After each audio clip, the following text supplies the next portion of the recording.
MKFM, inspirasi keluarga. Spirit hari ini bersama Andi Kusuma Brata.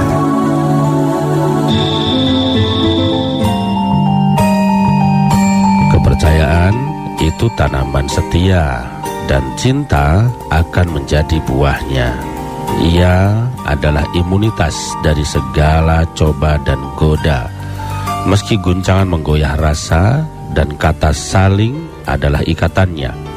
Mendulangi asa dalam kejaran masa menjadi berarti karenanya. Itulah yang Allah inginkan, mengimaninya, dekat dengannya, dan berserah kepada seluruh kuasa Allah. Spirit hari ini bersama Andi Kusuma Brata.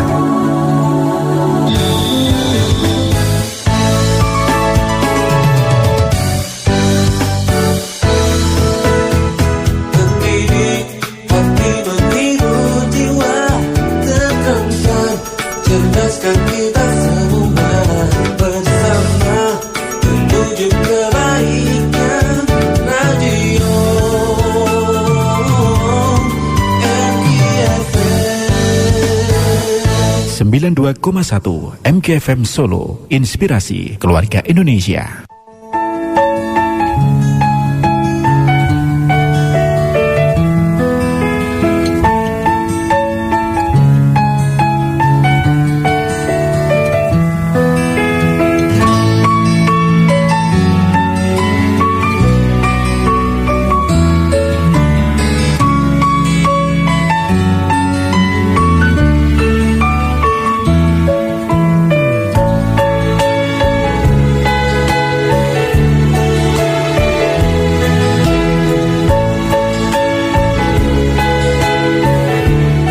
Bismillahirrahmanirrahim. 92,1 MKFM Solo, inspirasi keluarga Indonesia.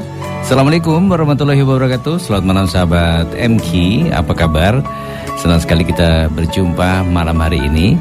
Dan malam hari ini memang ada sesuatu yang spesial, karena kita akan berbincang-bincang dengan narasumber kita dari Bandung jauh-jauh.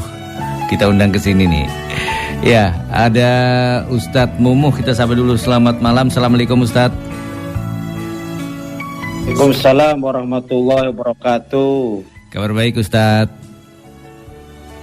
Alhamdulillah sehat. Alhamdulillah Ustadz. Nah kabarnya? Alhamdulillah Ustadz, sehat walafiat. Hujan nggak Bandung nih Ustadz? Alhamdulillah hari ini cerah. Cerah ya. Tadi pagi aja sebentar hujan tadi pagi. Ya. Baik, sahabat MK, kita perkenalkan terlebih dahulu Ustadz Mumuh ini nama lengkapnya adalah Haji Mumuh Abdul Muhyi, SAG MPD. Beliau ini beralamat di Kompleks Eko Pesantren Darut Tauhid. Benar ya Ustadz ya? Alhamdulillah. Benar ya. Ya, beliau adalah Kepala Harian Pesantren Darut Tauhid.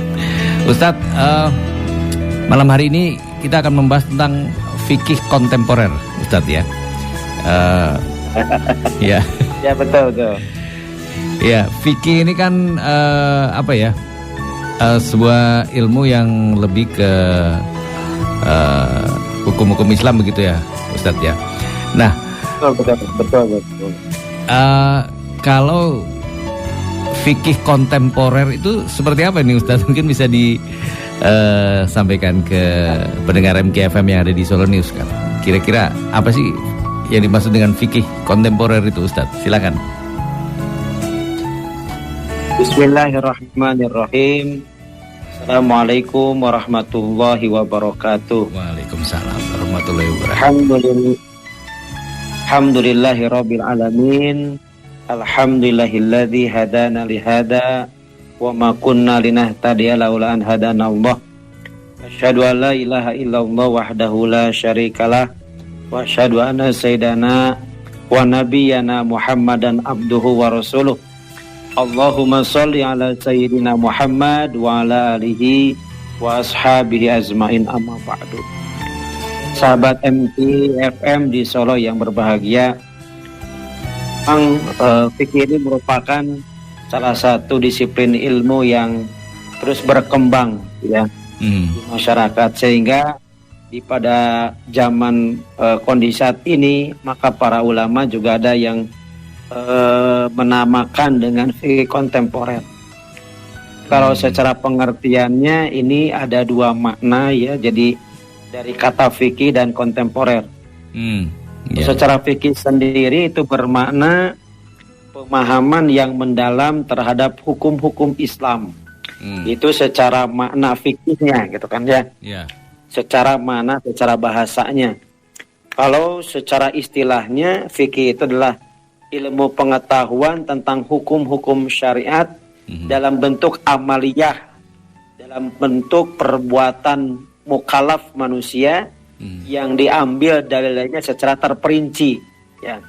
Jadi ilmu yang membahas terkait dengan amal-amal manusia ya, amaliyah manusia, perbuatan-perbuatan mukallaf itu orang yang terkena hukum taklifi ya. Secara kontemporernya berarti ini kekinian ya. Kontemporer dapat diartikan kekinian atau masa kini ya, kondisi saat itu. Jadi kalau kita terjemahkan fikih kontemporer ini adalah perkembangan pemikiran fikih di masa kini. Sehingga dengan lahirnya persoalan-persoalan kontemporer pada saat ini, maka memerlukan jawaban ya. Baik jawaban-jawaban maupun yang sudah diselesaikan maupun jawaban-jawaban yang masih dalam pembahasan para ulama ya. Memang karena dengan berkembangnya kondisi manusia saat ini terkait dengan amaliyah manusia saat ini, maka secara fikihnya pun terus berkembang terkait dengan fikih kontemporernya ini. Ya sebagai contoh misalkan ketika zaman Rasulullah kan tidak ada KB misalkan ya. Kondisi sekarang kan ada KB seperti itu. Waktu dulu Rasulullah tidak ada BPJS ya. Sekarang ada BPJS, ada asuransi. Itu kan kaitan dengan muamalahnya manusia. Betul. Kaitan dengan perbuatan-perbuatan manusia, amaliyah manusia. Maka ini kan perlu hukumnya yang jelas. Sehingga apa yang dilakukan oleh manusia itu ada dasar hukumnya, ini boleh ataupun tidak bolehnya. Maka dengan adanya fikih kontemporer ini adalah untuk menjawab hukum-hukum yang memang diperlukan oleh manusia pada saat ini terkait dengan amaliyah yang baru itu seperti itu Pak. Jadi istilahnya itu menyesuaikan dengan kondisi sekarang ya Ustadz ya. Artinya apa sih yang banyak dilakukan oleh umat manusia sekarang itu sesuai dengan kemajuan zaman begitu ya. Mungkin dulu nggak ada nepotisme ya. Karena memang dengan berkembang. Iya. Sekarang betul. Ada itu hukumnya gimana gitu kan? Iya. Iya. Nah ini kan untuk menyesuaikan apa ya istilahnya, ya katakanlah kondisi zaman dulu lah. Fikih klasik dengan fikih kontemporer itu misalnya dari yang klasik kemudian sekarang kontemporer mengikuti zaman itu ada hal-hal yang berbeda nggak Ustadz antara yang dulu dengan yang sekarang tuh, perbedaan signifikannya di bagian yang mana itu Ustadz ya kalau untuk kontemporer itu? Secara pengambilan hukumnya ya tetap berdasarkan Al-Quran dan Al-Hadis. Tentu karena dengan kondisi perkembangan zaman maka perlu adanya ijtima ya. Ijtima, kesepakatan para ulama terkait dengan kondisi saat ini. Jadi nanti dengan adanya permasalahan yang terjadi, nah inilah nanti yang disepakati oleh para ulama menentukan hukum berdasarkan hasil ijtima para ulama seperti apa gitu. Ya, contoh misalkan dengan sekarang kondisi pemilihan umum kan perlu ijtima ulama juga gitu ya. Betul. Bagaimana memilih dengan yang benar segala macamnya ini kan perlu juga. Ketika ada permasalahan baru ini perlu ada kesepakatan para ulama, ijtima para ulama. tetap kita berdasarkan nasnya itu nas Al-Quran dan hadis terlebih dahulu. Ya, dasarnya itu para ya. ulama mengambil dasarnya dari sana. Dasar utama tetap dari Al-Quran dan hadis gitu. Dasar hukumnya ke situ ya, Quran dan hadis ya Ustadz ya, dasar hukumnya. Nah, perkembangannya istimah ini biasanya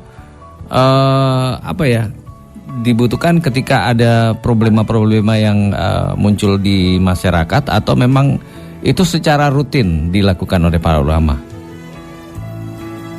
Ada permasalahan-permasalahan yang memang itu istimewa ulama dibutuhkan pada saat ketika munculnya permasalahan, ataupun memang sudah diputuskan terlebih dahulu kemungkinan yang munculnya seperti itu. Maka pada saat para ulama menentukan istimewa ini, tentu mereka juga berdasarkan rambu-rambu yang tidak boleh dilanggar dalam penentuan tersebut. Ya, seperti yang pertama itu tidak boleh merusak ketentuan dasar yang berkaitan dengan akidah. Nah, ini harus menjadi dasar pokoknya. Jadi ketika para ulama menentukan kaitan dengan hukum-hukum yang akan berlaku terkait dengan permasalahan-permasalahan ini, maka dasar-dasarnya ataupun rambu-rambunya ini yang pertama tidak boleh ya merusak ketentuan kaitan dengan dasar-dasar yang berkaitan dengan akidah ya. Kepercayaan kita sebagai seorang muslim seperti itu. Nah, kalau kaitan dengan akidah nggak boleh. Yang keduanya, tidak boleh mengurangi juga atau menghilangkan martabat manusia ya. Jangan sampai dengan adanya permasalahan baru ini menghilangkan martabat manusia. Nah, ini juga nggak boleh nih. Harus ada rambu-rambunya, harus menjadi kesepakatan ya. Yang ketiganya, tidak boleh mendahulukan kepentingan perorangan ya.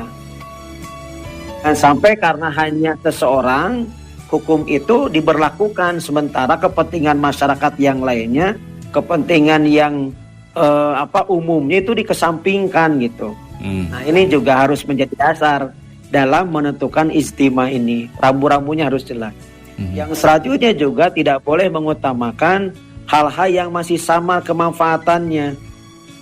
Ya, harus benar-benar nyata kemanfaatannya itu. Ya. Jangan samar-samar manfaatnya. Yang selanjutnya tidak boleh melanggar keutamaan dasar akhlakul karimah.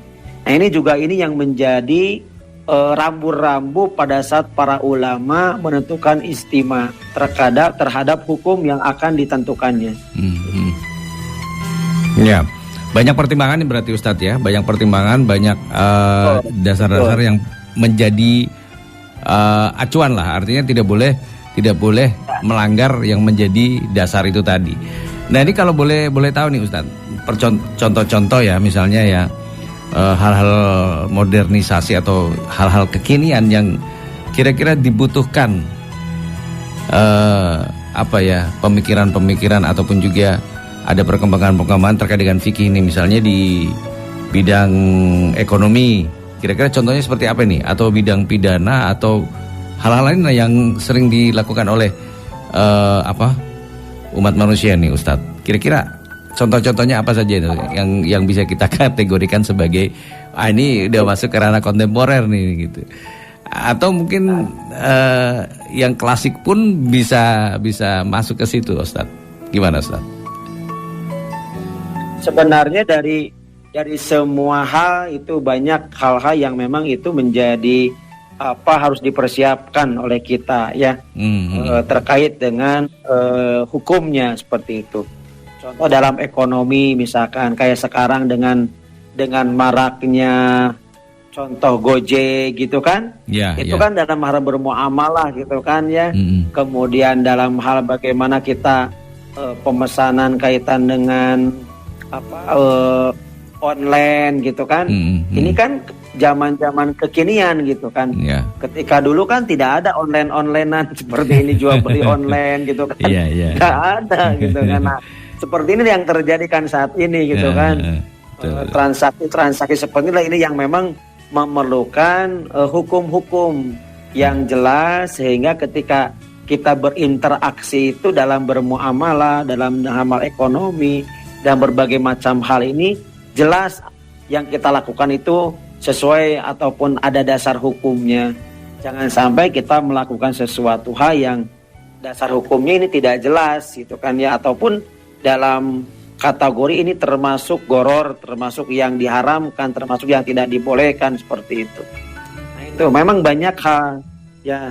Nah para ulama juga bisa jadi ada hal-hal yang memang sudah disepakati, mungkin nanti dengan dengan waktu nanti kita beberapa pertemuan nanti kita kupas hal-hal apa saja yang memang itu menjadi hal-hal baru ya, yang memang ini menjadi hukum-hukum baru pada masa kini ataupun dalam hukum-hukum kontemporernya seperti apa. Nanti kita akan bahas satu persatu ya, dalam ekonomi seperti apa, dalam hal ibadah juga seperti apa, itu mungkin akan kita kupas.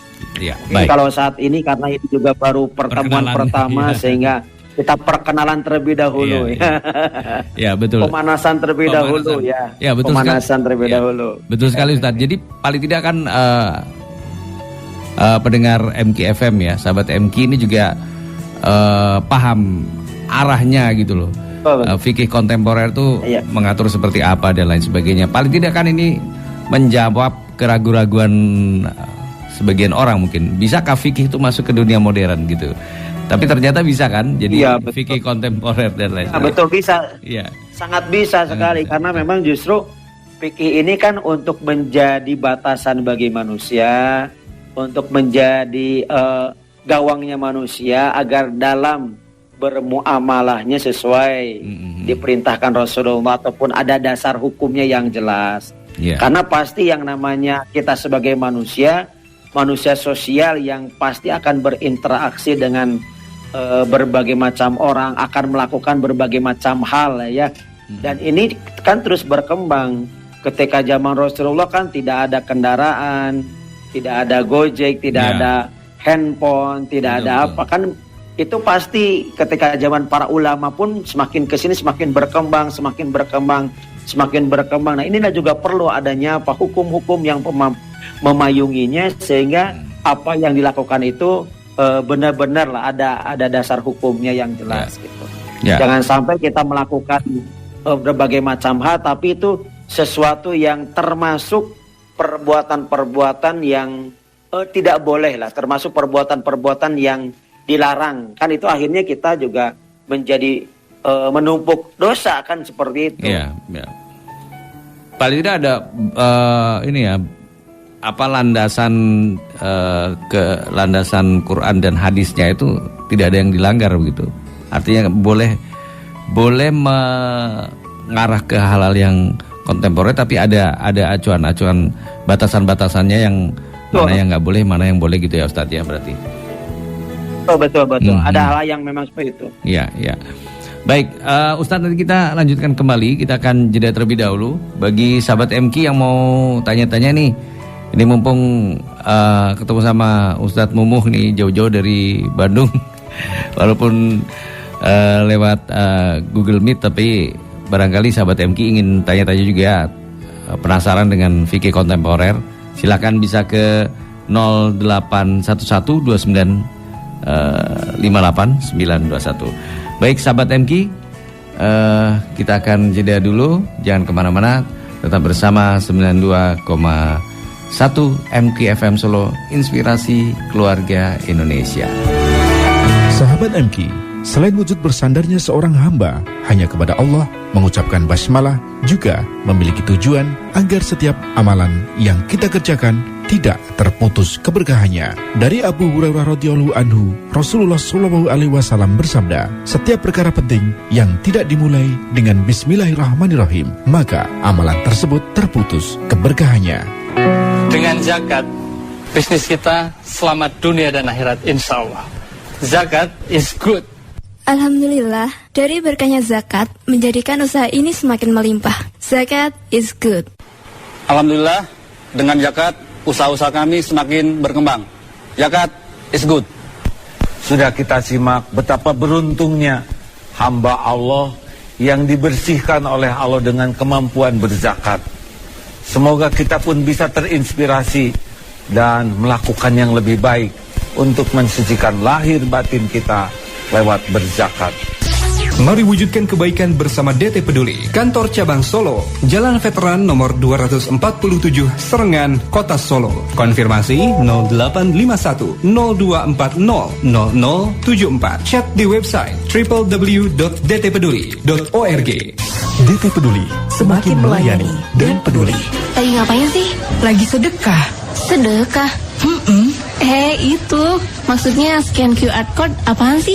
Iya, sedekah. Pakai QRIS, QR Indonesian Standard untuk donasi melalui DT Peduli. Wih, bisa. Memudahkan banget. Iya dong, bukan hanya sedekah. Zakat, infak, wakaf juga bisa. Lembaga Amil Zakat Nasional DT Peduli mengajak kita semua tergabung dalam gerakan Indonesia Peduli. Berzakat, berinfak, bersedekah, berwakaf dengan kemudahan donasi menggunakan QRIS. Ayo, ikut dan ajak sebanyak-banyaknya orang mensosialisasikan gerakan Indonesia Peduli agar semakin banyak orang yang bisa terbantu. Tiap orang ingin sukses. Kesuksesan kita adalah ketika kita memberikan manfaat yang besar, diawali dengan kepekaan dan kepedulian. Mari kita bangkitkan semangat Indonesia Peduli agar bangsa ini menjadi bangsa yang paling banyak membawa manfaat dari pribadi-pribadi yang peduli. Mari wujudkan kebaikan bersama DT Peduli. Kantor Cabang Solo, Jalan Veteran nomor 247, Serengan, Kota Solo. Konfirmasi 0851 0240 0074. Chat di website www.dtpeduli.org. DT Peduli, semakin melayani dan peduli. Rasulullah Shallallahu Alaihi Wasallam bersabda, sesungguhnya orang yang paling aku cintai dan paling dekat kedudukannya dengan majelisku pada hari kiamat nanti adalah orang yang paling baik akhlaknya. Sebaliknya, orang yang aku benci dan paling jauh dari diriku adalah orang yang terlalu banyak bicara, yang tidak bermanfaat dan sombong. Hadis riwayat At-Tirmizi. Sahabat MK, selain wujud bersandarnya seorang hamba hanya kepada Allah, mengucapkan basmalah juga memiliki tujuan agar setiap amalan yang kita kerjakan tidak terputus keberkahannya. Dari Abu Hurairah radhiyallahu anhu, Rasulullah sallallahu alaihi wasallam bersabda, setiap perkara penting yang tidak dimulai dengan bismillahirrahmanirrahim, maka amalan tersebut terputus keberkahannya. MKFM, inspirasi keluarga Indonesia.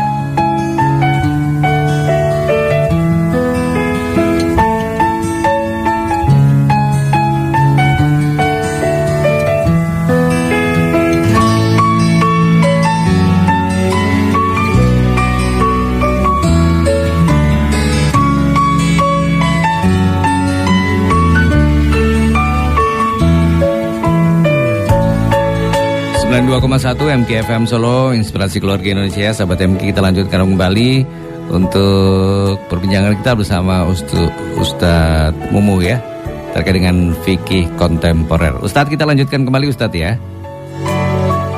Semangat Pak. Ya. Baik, Ustadz, ini kalau kita berbicara tentang yang tadi Ustadz sampaikan bahwa ilmu fikih itu memang mengikuti perkembangan zaman, dari zaman klasik sampai zaman sekarang. Dan sampai sekarang pun banyak sekali manusia-manusia yang tetap melakukan sebuah kesalahan-kesalahan dan lain sebagainya. Nah, kalau di negara kita ini kadang-kadang ada aturan-aturan yang sudah tidak relevan dengan kondisi sekarang. Biasanya ada perubahan-perubahan. Ya mungkin istilah populernya itu kalau di anggota dewan kita adalah amandemen Undang-Undang Dasar 1945. Ada beberapa hal ataupun ayat di undang-undang tersebut yang mungkin sudah tidak relevan lagi dengan kondisi sekarang, kemudian mereka melakukan amandemen dan lain sebagainya. Nah, apakah ada hal yang sama juga kalau terkait dengan fikih ini Ustadz? Artinya ketika ini udah nggak sesuai dengan sekarang, asal itu tidak melenceng dari dasar hukum yang utamanya Quran dan hadis, apakah bisa dilakukan seperti itu Ustaz? Baik, sebenarnya ketika hukum itu sudah berlaku, maka hukum itu tetap ya kondisi itu. Jadi tidak ada perubahan, tapi dengan adanya permasalahan baru, maka ada hukum baru seperti itu. Penambahan. Jadi hukum yang pertama tetap itu menjadi dasar, menjadi dasar acuan untuk diambilnya hukum-hukum baru kita. Bahkan kalau dalam pandangan syariat Islam itu kan ada yang namanya kias, dikiaskan ya.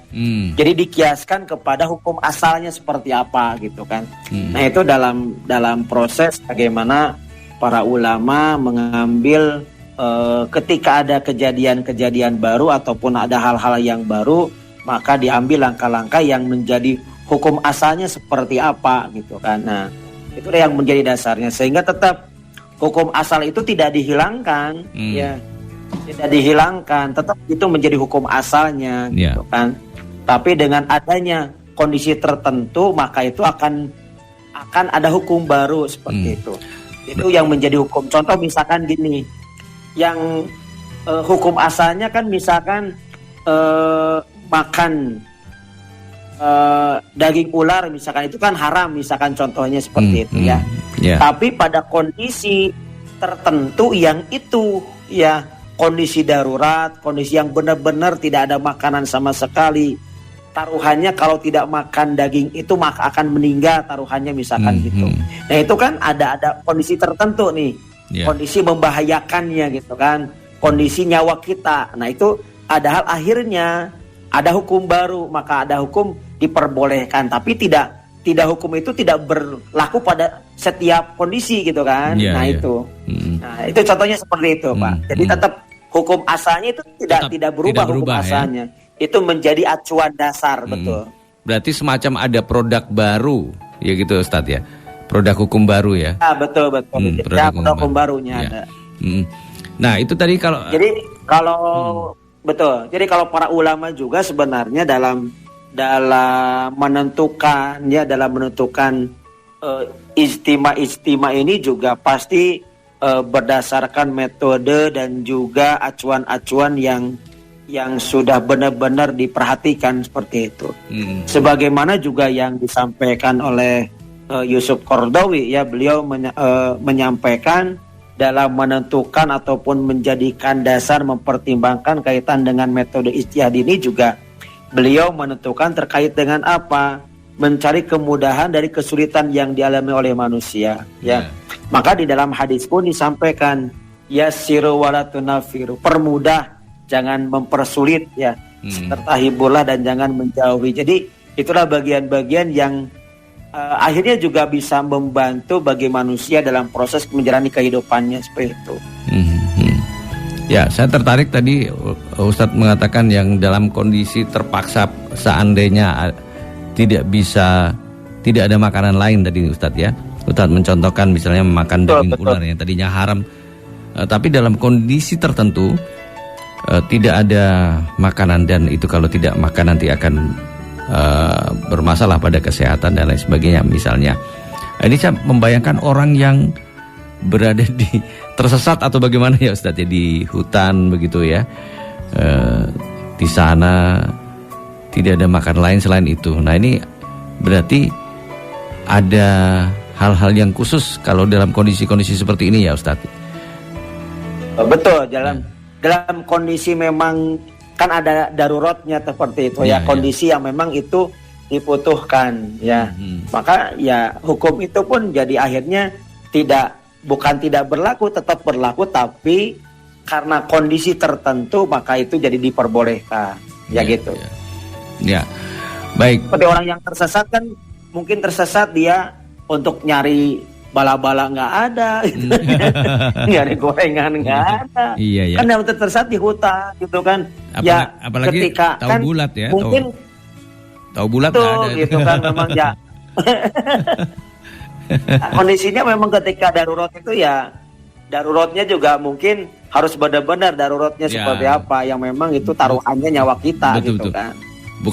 Bukan akhirnya terus kayak wah saya harus darurat nih. Nggak gitu juga ya. Betul, jangan sampai darurat-daruratan sendiri gitu kan ya. Dibuat darurat gitu ya. Hitung daruratnya.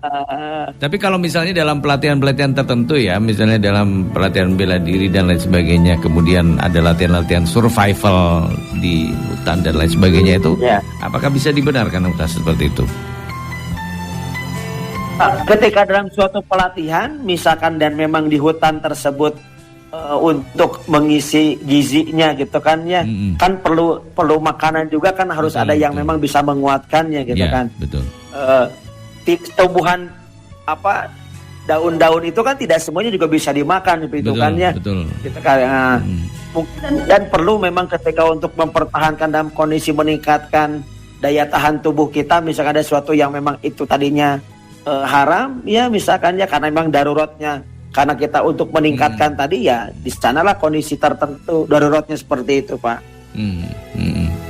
Bagi kami juga pengalaman, sebenarnya kami juga pernah ke hutan, santri-santri DT itu pernah ke hutan Pak ya, dalam kondisi memang wah perlu sekali ininya gitu ya, terpaksa ada hal-hal yang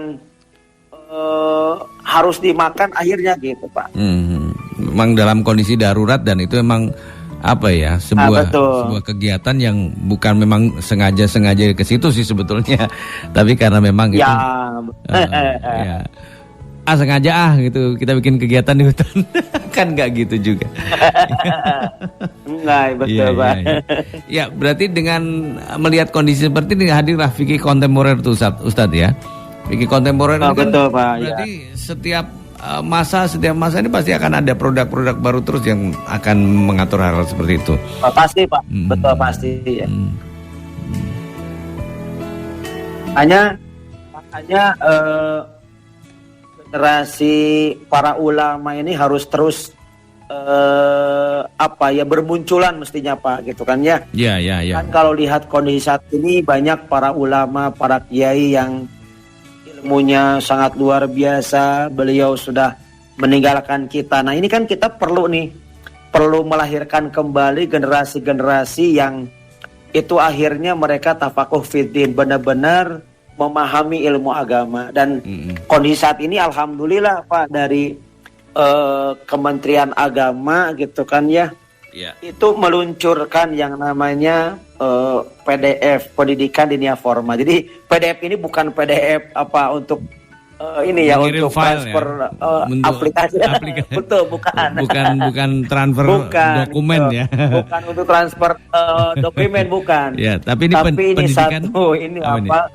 Betul, iya. Nah ini kan dengan adanya pesantren-pesantren ini kan untuk memelihara itu Pak, memelihara ilmu-ilmu agama yang memang dilahirkan oleh para ulama-ulama salaf, ya ulama-ulama terdahulu, yang mana itu dengan ilmu-ilmu yang luar biasa. Ini kan perlu terus dikembangkan gitu kan.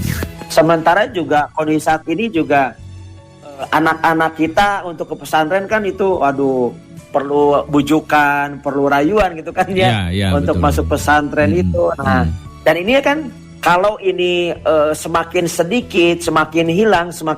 Nah, inilah nanti yang menjaga ini siapa gitu Pak. Makanya kan ini perlu terus dikembangkan dengan adanya pesantren-pesantren tradisional yang terus membahas kaitan dengan kitab-kitab yang klasiknya. Klasik itu kan justru yang menjadi dasarnya sebenarnya Pak. Yang menjadi dasar akhirnya nanti dia bisa memahami, bisa mendalami, dan nanti mengeluarkan hukum kontemporer yang barunya kan itu. Kalau dasarnya tidak paham, dasarnya tidak tahu, nanti kan salah dalam mengambil keputusannya, dalam mengambil hukum-hukum yang kontemporer ini kan nanti akan salah karena dasarnya tidak memahami kan gitu. Ya, berarti memang dasar hukum tetapnya itu tidak akan berubah Ustadz ya. Paling kebijakan-kebijakannya paling akan berubah, tetap betul Pak. Tidak akan berubah hukum-hukum asalnya, makanya kan Al-Quran dan Al-Hadis itu akan tetap menjadi dasar hukumnya awal terlebih dahulu. Ya. Dari Al-Quran itu pasti akan ada kaitannya, semua permasalahan pasti ada kaitannya. Dari hadis-hadis Rasulullah pun pasti ada kaitannya gitu kan. Maka nanti itulah menjadi dasar hukumnya Al-Quran dan Al-Hadis. Baru nanti dengan adanya qiyas, adanya ijma para ulama gitu kan. Tapi yang menjadi dasar hukumnya ya awalnya dari Al-Quran dan Al-Hadis tersebut Pak. Produk hukumnya. Jadi dari zaman ke zaman itu berarti ada tambahan-tambahan produk hukum baru yang menyesuaikan kondisi pada saat itu begitu ya Ustadz ya. Betul Pak.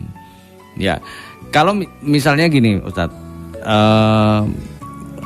misalnya orang yang mencuri kemudian tangan dipotong dan lain, dicambuk dan lain sebagainya. Nah itu sebenarnya produk aslinya seperti itu, atau itu hanya sebuah kebijakan pada saat itu, pada zaman itu, untuk memberikan hukuman kepada seseorang? Bagaimana? Cara hukum syariatnya seperti itu, Pak. Hukum Islamnya seperti itu. Itu tidak berubah berarti ya? Seperti itu. Tidak berubah, cuman karena di negara kita kan bukan negara Islam. Ya. Itu Pak. Ya. Jadi memang si hukum tersebut tidak bisa diterapkan dalam kondisi memang yang tidak mengambil tadi secara dasar hukumnya hukum Islam gitu Pak. Iya, iya. Karena kita kan negaranya negara Pancasila gitu kan, yang dimana di dalamnya pun bukan hanya Muslim tapi non Muslim juga ada gitu di negara kita. Nah, sehingga ketika di Indonesia diterapkan hukum Islam pasti kan akhirnya juga tidak bisa dilakukan kepada yang lain kan seperti itu. Makanya sebenarnya kalau kita secara secara mendalami tadi hukum-hukum Islam ya, sebenarnya dengan hukum Islam yang berlaku itu justru sebenarnya akan lebih mengurangi dari kejahatan-kejahatan yang terjadi Pak gitu. Paling nggak memberikan efek ini, jerah ya Ustadz ya, efek jerah itu. Sekarang kan secara Islam itu kalau misalkan yang mencuri dipotong tangannya, ketika mencuri dikit potong tangannya satunya kan berarti kan. Iya. Dia bisa mencuri lagi ya kan udah nggak bisa mencuri lagi gitu kan ya. Dan juga kan akan ketahuan misalkan akan tahu di kita itu Pak ya.